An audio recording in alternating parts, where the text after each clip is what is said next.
It's a pleasure for me to be here today to tell you why the path to sustainable energy needs to start right here in Waterloo Region. I'll begin by talking about a local partnership that I've been working with for the last 2.5 years to develop a community energy investment strategy.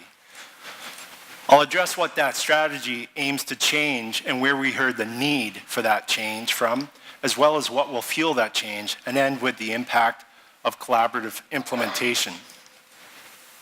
So the partnership that I've been working with for the last 2.5 years involves the region of Waterloo, the cities of Cambridge, Kitchener, and Waterloo, the 3 electrical utilities and the 2 natural gas utilities serving this region.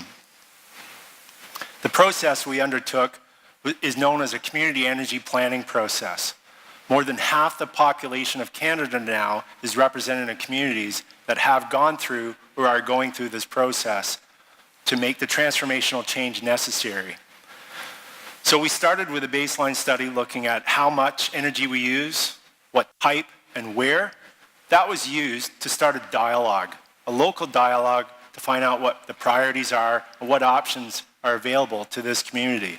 We evaluated those options and developed recommendations. The strategy was approved by all area municipalities last month.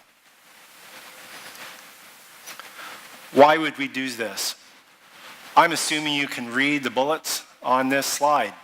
So none of these will be earth-shattering. Hopefully they all make sense. So there's a mix of market-based reasons, regulatory and policy-based reasons, need for updating our infrastructure. The ECDEV angle is particularly compelling, which I'll elaborate on in a minute. And about 5 years ago, all area municipalities approved a GHG reduction plan for this community, and we're about to present a long-term target next month. So, what the strategy aims to achieve is to improve and sustain Waterloo Region's economic competitiveness and quality of life through the coordination of targeted investments in energy management. This pulls together several existing initiatives, strategies, and plans, a few of which I had mentioned on the previous slide. The goals of the strategy address energy performance in buildings, enhancing local energy generation, transitioning to a low-carbon local transportation, and the fourth goal is of more an intangible nature in that it cultivates that critical ecosystem of support and innovation to attract energy investments in the projects. Let me step back a minute and just briefly describe the energy profile. And because we started this 2.5 years ago, the most recently available data at that time was 2014. So just over 1/3 of the energy in this community is used by transportation. This is similar at a provincial and federal level. Another 39% was used in industrial and commercial facilities, and about 1/4 of the energy consumed in our homes within Waterloo Region. In terms of type of energy used, it's probably of no surprise to this audience that 94% of the energy were the big 4. So gasoline, diesel for mobility applications, and natural gas and electricity for stationary energy.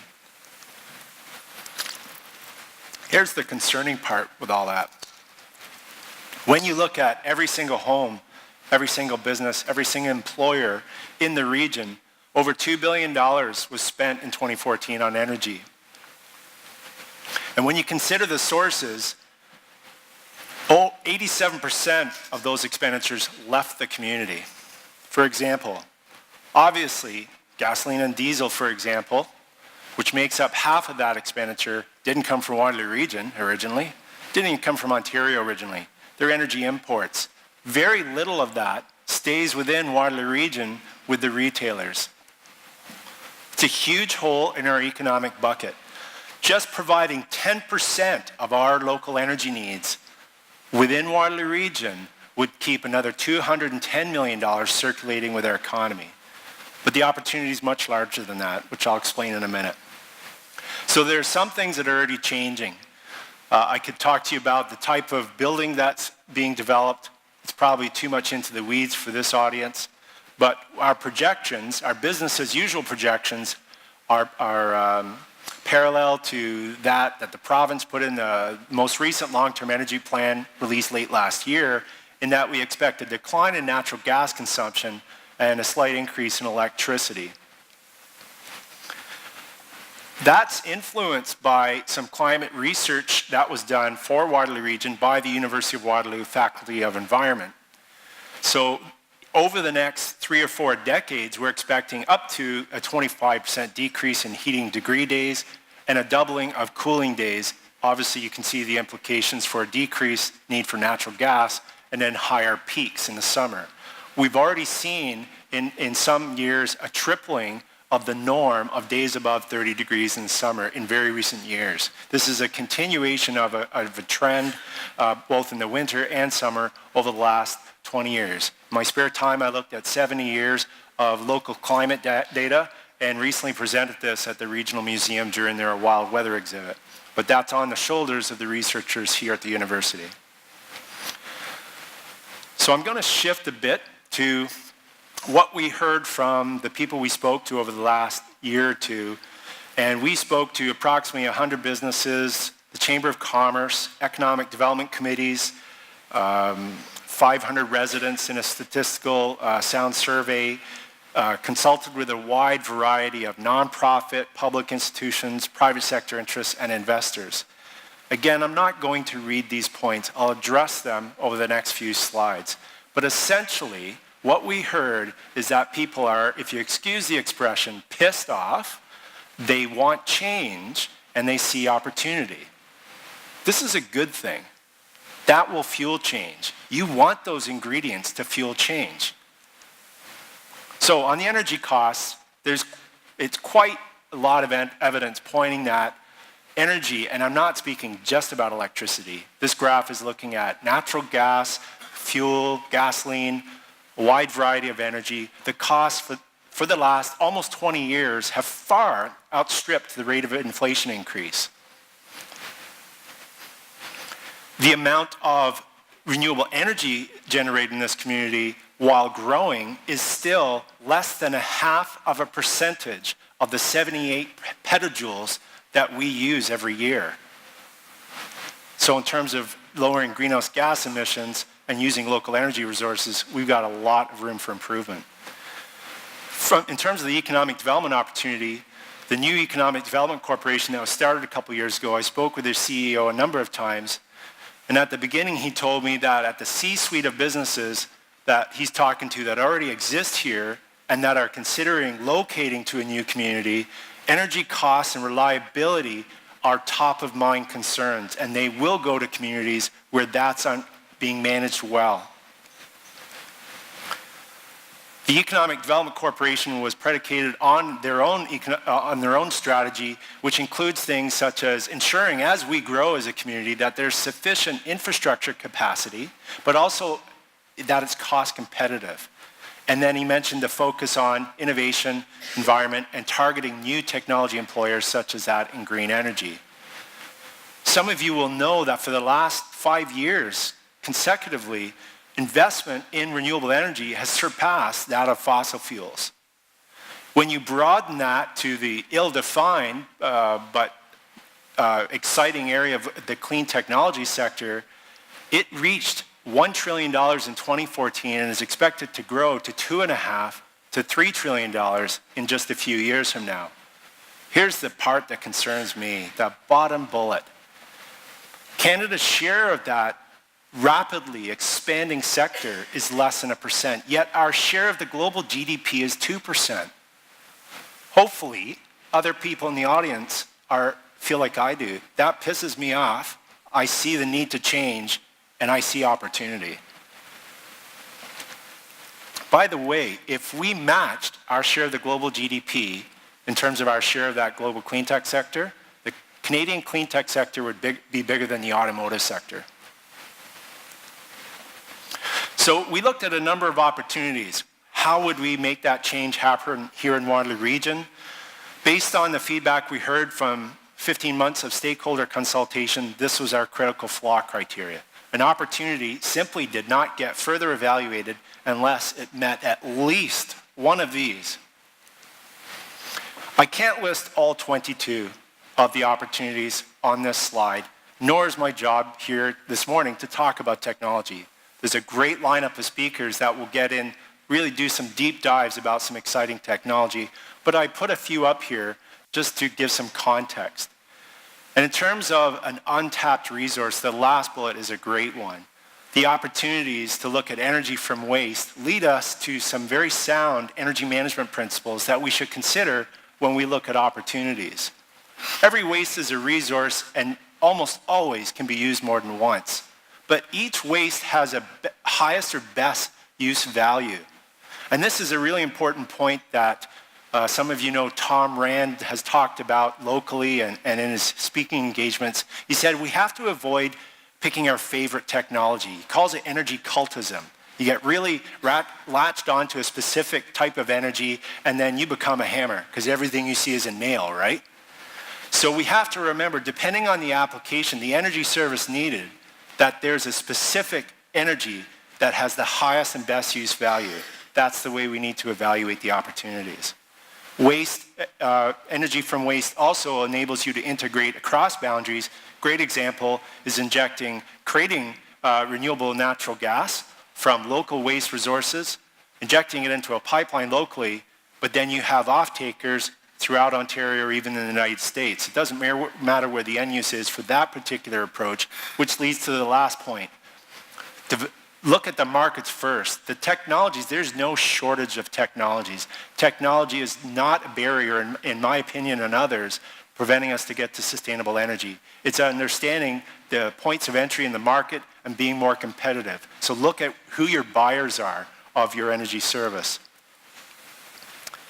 Bringing it back to the 22 opportunities, we did do a high-level marginal abatement cost curves, and while several of them, there's clear net energy cost savings. So those are the no-brainers. But we also need to keep some of the, I'm assuming most people understand marginal abatement cost curves are very quickly. The y-axis is bang for your buck. So the taller or deeper the bar, the more energy that's saved. And then the width of the column here is the amount of energy saving. So one is cost and the other is the amount of energy. So has this got a laser? So I don't know if it's clear. This is the zero line. Anything below this line is saving money. Anything above this line, you will not get full payback. However, there's two items, net PV for net metering, as well as passive house standard or net zero standard for buildings, that a mere policy change can be a game changer. There's already been enough change for net metering that it doesn't really matter. There is no FIT program anymore here. That's fine. Businesses can right now, using off-the-shelf technology with existing policy and regulation, could save substantial, not only on their energy costs, but maybe even their global adjustment fee, which is quite large, depending on the type of business you have. And even some of our municipal facilities fall into that category. The local policy change, and when we're talking to developers and area municipal planners, if we start to look at higher standards for new buildings, that can be a game changer in terms of making them more feasible from a bang for your buck perspective. Pardon me. And let me tell you, speaking of developers are a tough crowd. I don't know if there's any in the audience, but one thing really got their attention. So we know that likely around 2030, net zero will be the norm, as in terms of the minimum legal standard you can erect a building of any type in this province. It's been slowly ratcheting up, and the Canadian Home Builders Association and other national advocacy organizations expect by 2030 that will be the norm. So in the history of environmental regulation, you look at the leaders. They are not the ones that waited to when it was law. They saw the writing on the wall, and they figured out how to make money. So we spoke to developers and saying, we've got a community, a critical mass of interests that want to help you figure out how to make money in building better buildings now so that you will have a competitive advantage when it is law. The impact of implementing all 22 opportunities over the next 25 years in Waterloo Region will reduce 39% of imported energy, which equates to over 50% of greenhouse gas emissions compared to the baseline year. And this will using that 2014 cost model, that would mean $820 million stays here in Waterloo Region every year. So we've developed some progress indicators to make sure we're on track in the short, midterm, and long term. Again, I can't put all 10 up on one slide. I've highlighted a few, and so I've mentioned a lot about keeping more of the local energy expenditures staying in Waterloo Region. Throughout the day, happy to talk to you more about that if that's of interest to you. Another indicator that we already started measuring is looking at the electricity consumption in the industrial, commercial, institutional sector in relation to the local GDP. So while consumption over that 6-year period is pretty much flat, the local GDP grew 14%. So that's the right direction we want to be going, and we can do better. And again, technology is not the barrier. I wouldn't even say it's political will. One of the key things we've researched on in terms of associating a project or an initiative with success is getting the right business model. That is critical and is an often overlooked aspect. Again, I can talk about that later throughout the day, but this is where you look at not only the business case, but also what level of risk management and ownership and control does the proponent want versus a third party. So that's part of our energy strategy as well. By the way, there's 4 supplements to our strategy that contains way more details behind this talk that's available upon request. So we need to focus on the right issues moving forward. And there's a lot of media babble about energy being a vertical issue. Hopefully, this makes sense and your agreement with this. This is not about do we need more or less energy. That's a preposterous perspective. Smart energy management for a community, any organization, anybody, any entity, is about getting the right form of energy in the right place, at the right time, in the right volume. So while I already disproved my point with the renewable natural gas point, in most cases, bringing generation closer to end use is advantageous from this perspective. But it's more about what is the energy service you need and which one has the highest and best use value. So it's much more a horizontal and a depth issue than a vertical issue. Don't ever get caught up in the more and less debate. This community has a long history of collaborative barn raising, both figuratively and literally, as well as innovation. In terms of innovation, I'm sure you've heard the stat that we're second only to Silicon Valley in tech startups in North America. And across the street from here, later this year, you'll see a modern-day barn raised, again, from a collaborative effort. Later this year, you'll see a net positive energy building, 110,000 square foot commercial space with a clean tech incubator inside open up that started with just a few $1,000s from a few local organizations. And the Federation of Canadian Municipalities funded a feasibility study, which then an organization, a non-profit organization, turned around and got a $23 million investment from a local developer to build that building.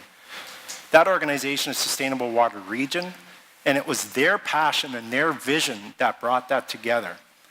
So if you want to talk about vision for the affordable energy for humanity that Jatin was involved in, he can tell you passionately about that vision. This image speaks to the Waterloo Institute for Sustainable Energy's vision on the future, and I shared a bit of ours. So throughout the day, when you hear the other speakers, I ask that you reflect on what's your role in this path forward. But again, I argue that this path starts here, right in Waterloo Region. Not because we're more special than other communities, which we are, but that's not the reason.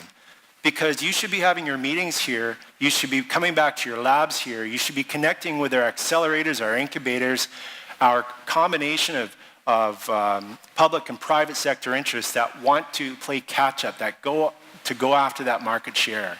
You need to come back to this community and have those conversations so we can show that path forward and shine a light for others.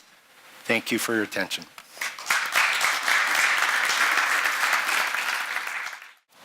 Thank you, David, for your cogent remarks. We have a bit of time for a few questions that you may have, so please raise your arm and or move to one of the speakers to raise your point, comment, question, anything you may have to share. So anybody would like to step up, please? It all makes sense. You have no questions. I have a question. Uh-oh. In your study, this is always a struggle, the economic calculus around centralized versus decentralized energy sources, and at what price point, what makes sense and what's value. Did you address that point fairly rigorously, in that centralized forms of energy bring scale and therefore lower cost? Decentralized also, depending on specific end use and value creation, brings a different perspective. Did you struggle with that at all in the study that you did? To some degree. I mean, we're looking at these opportunities from a community-wide perspective, and it's the individual projects where we'll be examining that more closely. But I don't think it's centralized versus decentralized. I think we've got actually a fairly lengthy transition period that we need to embark on, and it's a combination of both. This isn't just about getting off the grid. This isn't just about never having to go to a gas pump again, but it's about taking control of our energy as an opportunity and as assets. Energy and the policy at the investment world on this is just a bit of chaos right now. Nothing discourages investors more than uncertainty and chaos. So I try to stay away from those polarized debates. I really don't think it's decentralized versus centralized. In some cases, I absolutely encourage you to do that cost evaluation and cost comparison. That should be a part of your business case evaluation. Got one more question here. Yeah, so I have a question about the transportation sector, right? It's roughly a third of our JJ emissions right now. And in your opinion, what are the options in near future for JJ reduction, for JJ emissions reduction in our transportation sector, maybe specifically in Ontario or maybe even in Waterloo region? So in technology-based answer, it would be electric vehicles are a great transition. We need to address the heavy-duty diesel vehicles. So, there's an opportunity to look at some large fleets that were in the community, including our own, and look at that transition for the next 10 to 15 years. The long game, hydrogen there's growing interest in that. I can't mention who, but there's some local interest that would like to see a hydrogen refueling facility, which is very compatible from an energy from waste technology that we've been presented with recently. So I think, again, it's a bit of both, looking at a transitional technology to get us through the next 5, 10, 15 years, so that the other more bleeding edge approach can be substantiated, demonstrated, and commercialized. And just a quick follow-up. So if we talk about hydrogen-fueled vehicles, the technology is there already, right? Absolutely it is. It's for the refueling is a bit of a challenge. Exactly. We don't have infrastructure for refueling. So what would be the technology for hydrogen generation? As I said, you can use waste. You can use a number of things. There's Dr. Fowler, I believe it is, talks a lot about using natural gas. In this province, we have surplus energy we're paying others to take that we could be using to generate hydrogen. There's so many opportunities to generate hydrogen both centrally and locally. So there's several ways you can create hydrogen, particularly for mobile applications. Okay, thank you very much. You're welcome. One more question. Good morning. You mentioned it briefly, but we do have the technology. We are aware what opportunities are around us. How do we engage businesses? How do we engage residents on accepting those technologies and accepting a new form of energy in their life or a new way to commute? How do you change that behavior? Well, first, you don't go on it on your own. You work with others. You work with others who are doing that. There's some organizations in the public and private sector that have been trying to do this for 5, 10, 15 years. They're seeing that they need to change their tactics. It's a very real challenge, but I would focus on one specific area for the next year or two, work with others, and go to where they are, their mind share.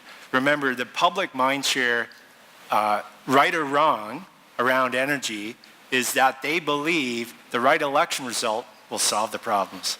They're in for a big surprise. Hopefully most of you know that. It doesn't really matter who wins that election in terms of what will change. You will have much greater impact by looking at the circles of influence, and that's what we have to educate on. Not waiting for the right policy to change to come along, but looking at what are our opportunities to control our energy costs. Whether I'm an individual that's paying, it's $1.30 at the gas pump, down at the Shell, at Phillip and Columbia. Whether I'm tired of paying that high gas amount, or I'm operating a small business and that, what was the provincial fair hydro plan didn't help me with my energy costs. Again, I need to be pissed off, want change, and see opportunity. And you want to go to those people and work with behavioral change there. So there's an education component as well as delivering an opportunity that has the cost, convenience, and capability that'll enable that shift. Hopefully that addresses your question. Yep, it does. Thank you. Thank you again.